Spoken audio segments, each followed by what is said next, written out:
évoluer, quand on sera vraiment dans les...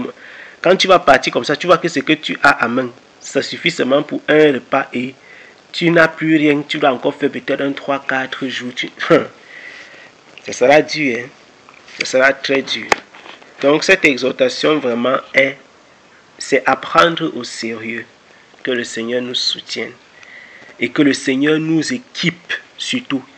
Ne prenons pas les épreuves, les moments de manque par lesquels nous passons. On n'a pas d'argent, on n'a pas ceci, on n'a pas cela, on passe pas des moments de difficulté, toujours comme des moments où voilà, Dieu nous rejette. Parce que parfois, nous sommes même des privilégiés. Un peu comme un père qui sait que non. Voici les situations par lesquelles mon fils va passer. Il faut donc que je le prépare. C'est un bon père. Alors qu'il y a d'autres personnes qui sont là-bas, toujours dans l'abondance, toujours. Dès que la lumière se coupe comme ça, le groupe a déjà démarré. Dès qu'il est toujours dans la... Non. Même s'il y a la pénurie de carburant dans tout le pays, il n'a pas de problème. Quand ça va faire boum, le gars sera comme si... C'est comme si le ciel est devenu la terre est devenue le ciel. En un instant, tu vas régner le Seigneur, si tu étais même chrétien, bien sûr. Si tu étais chrétien. C'est un sujet de prière qu'Adèle vient de laisser. Prions afin que le Seigneur nous soutienne aussi et qu'il nous équipe pour la tribulation à venir dans l'église. Il faut noter ce sujet de prière, très important. Il faut même le noter dans le groupe. Donc, si quelqu'un a autre chose, un autre message, une autre exhortation, il peut le passer. Je crois que c'est vraiment important. J'avais une exhortation à passer, mais j'ai peur.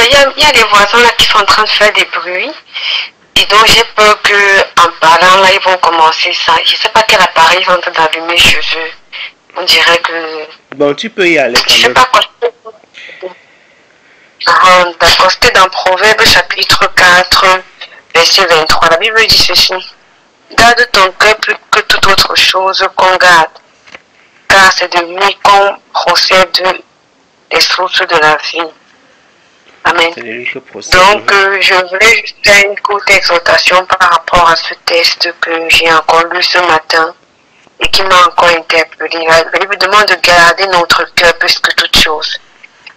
De garder notre cœur. Parce que c'est de notre cœur que sortent des sources de la vie. En fait, ça m'a vraiment interpellé dans ce sens où souvent nous nous confions aux personnes que nous ne devons pas nous confier. Parfois nous avons des personnes comme amis qui ne sont pas de bonnes personnes. Nous sommes là, on se confie de nos secrets et autres à des personnes qui ne craignent même pas le Seigneur. Ou même peut-être qui se disent chrétiens, mais pourtant qui sont éloignés du Seigneur. Et souvent notre cœur en sort de là brisé. Je vous assure qu'un cœur brisé, pas brisé dans le sens de il est brisé parce que le Seigneur a ôté le caractère qui n'est pas de lui, mais brisé dans le sens que les hommes nous ont déçus. Il est souvent difficile que ce cœur-là sorte des sources de vie. Généralement, lorsque le cœur est brisé, nous sommes poussés à changer notre façon de faire. Une personne qui était quelqu'un de très souriant va devenir un peu plus timide, un peu plus calme parce qu'elle ne sait plus faire confiance à quelqu'un. Une personne qui était très joyeuse va devenir vraiment quelqu'un de très triste, quelqu'un de très morbide, quelqu'un avec laquelle les gens ne peuvent même plus vraiment discuter. Si vous voyez des gens qui sont très frustrés dans leur France, aujourd'hui ils ont une façon de faire un caractère. Et donc il est difficile de sortir des sources de vie de ce cœur-là. Il est difficile de pouvoir manifester vraiment ce que le Seigneur attend de nous lorsqu'on a été brisé. Parfois, on a été méprisé par les hommes. Parfois, même les gens qu'on se disait, voilà, ce sont des chrétiens, ce sont des bien-aimés, ce sont des personnes à qui je peux faire confiance, je peux m'ouvrir tranquillement, je peux m'ouvrir aisément. Et à la fin de compte, à la fin, on est déçu par ces personnes-là. Souvent, on a des réactions. Parfois, on est poussé à être toujours sur la défensive. Même avec les bonnes personnes que le Seigneur met autour de nous, on est poussé à être toujours sur la défensive. Dès qu'il y a une petite chose, on s'élève, on s'irrite. Parce que là, on ne veut plus faire les mêmes erreurs. Mais pas ce discernement-là. En fait, j'aimerais vraiment nous en dire. Parce que personnellement, c'est aussi que j'ai voulu que j'ai décidé d'élever à Dieu pour ces 30 jours. J'ai dit, Seigneur, je veux que pendant ces 30 jours, que tu reconstitues mon cœur, que tu le restaures. Parce que s'il n'est pas restauré, si mon cœur n'est pas restauré, il est difficile que des sources d'eau vive puissent sortir de ce cœur-là. Il est difficile de manifester un vrai amour qui vient du Seigneur. Donc j'aimerais vraiment encourager les bien-aimés. Vraiment, je sais que c'est impossible de ne jamais avoir été déçu. Il y a toujours des personnes qui nous ont déçus, que ce soit dans notre famille, que ce soit nos amis d'enfance, que ce soit même certaines personnes qu'on disait, oh, elle est bien aimée. Les personnes à qui on s'est confié, des personnes à qui on a fait confiance et tout ça. Les personnes qu'on appelait nos amis intimes, comme à l'époque, les gens peuvent appeler les autres les amis intimes, qui nous ont déçus et qui ont brisé nos cœurs, qui font qu'on n'arrive plus à faire confiance. Il est difficile que des sources d'eau vive sortent de ce genre de cœur. J'aimerais vraiment que nous puissions prier, que le Seigneur restaure nos cœurs, que le Seigneur nous soutienne, qu'il nous relève et qu'il nous donne vraiment un amour véritable qui vient de lui. En fait, c'était la courte explication que je voulais partager avec nous. Amen. Donc, que le Seigneur restaure les cœurs. Que le Seigneur restaure les cœurs.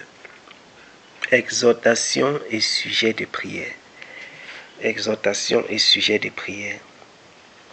Que le Seigneur puisse restaurer les cœurs brisés pour les personnes qui ont été brisées et que Dieu nous donne la sagesse pour pouvoir garder nos cœurs. Garde ton cœur plus que toute chose parce que c'est de lui que procèdent les sources de la vie.